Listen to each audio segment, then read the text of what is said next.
So that semi-final thriller between India and Australia at the Women's T20 World Cup, where Australia went on to become champions. What a heartbreak. And it's still hurting. But time to dust that disappointment. Oh, she picks up another wicket. And look at a new chapter that awaits. Oh, wonderful stuff.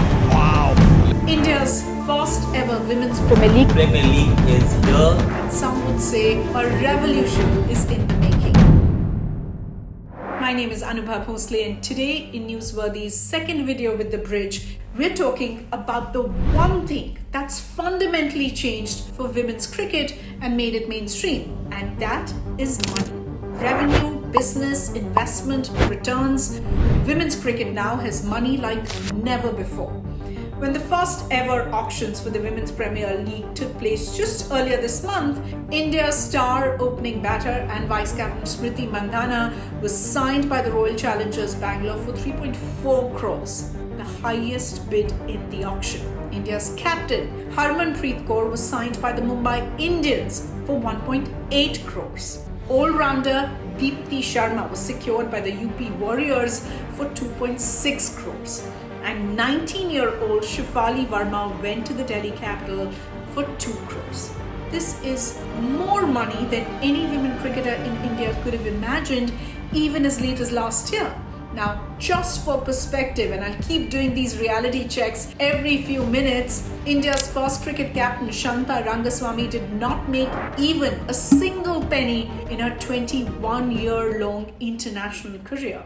Now, countries that have invested in women's cricket leagues have seen the benefits. League tournaments in Australia and England have created a large pool of international-ready domestic players, which really shows when it comes to tournaments like the World Cup. Australia has the very popular Women's Big Bash League, which has seen a number of Indian players like Smriti Mandhana, Harmanpreet Kaur picked up for big money.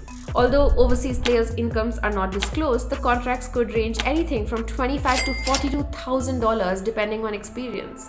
By the way, before the WPL auction, the BCCI set a salary cap of Rs 490 million for each team, which is more than 15 times the figure set for Australia's Big Bash League. WPL salaries are a big leap forward for most domestic women players who on average make Rs 10 to 20,000 per game. Today, the WPL is the world's second richest female sports league after the US Women's NBA, so it's definitely a big deal. The BCCI also recently upped the per match fee for centrally contracted women cricketers, getting it par with men.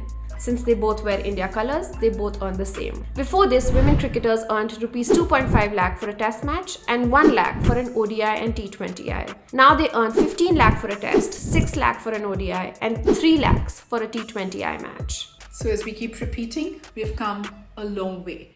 Did you know that roughly between the 1970s and 90s, the women's team were actually asked to pay Rs 10,000 each for the chance to play in the 1982 edition of the World Cup in Australia? Now, thankfully, that didn't happen thanks to the then Maharashtra Chief Minister A.R. Anthule, who came forward and paid the fees. Then there's this fascinating account from 2011 when during a function at the Wankhede, former India captain Diana Edalji walked up to congratulate the new BCCI president N. Srinivasan and hoped that women's cricket would grow under his leadership. Srinivasan said to her, "If I had my way, I wouldn't let women's cricket happen. Women have no business playing cricket.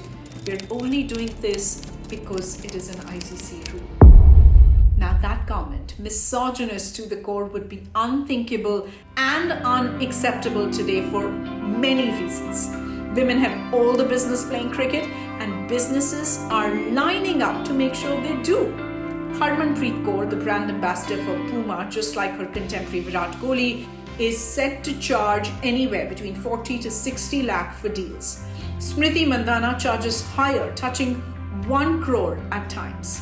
Younger and perhaps less experienced cricketers like the up-and-coming Shefali Verma, for instance, is brand ambassador for Bank of Baroda and previously with Hyundai. The net worth of younger cricketers like Jemima Rodriguez stands at around 12 crores. Players like Captain Harmanpreet Kaur and Smriti have millions of followers on social media. They are icons today and inspiration for an entire generation of girls and boys who can aspire to play, play hard and win. With 7 Asia Cup wins in a row, a silver at the Commonwealth, a World Cup for the under-19 and impressive performances in bi and tri-series, the women in blue have scored wins with sheer mettle. Now wins create visibility, which creates value which ultimately turns into revenue. Women's cricket, like all sports, is passion, discipline, sweat and hard work. It is also today a profitable career to aspire to. I'm going to stop here for today, but just a reminder that this video is a collaborative effort between Newsworthy and The Bridge. We both believe in telling stories that matter. So here I am nudging you on behalf of the two of us to follow The Bridge and follow Newsworthy. The handles are flashing on your screen. It is going to be worth all your time. If you've been watching, thank you for your time.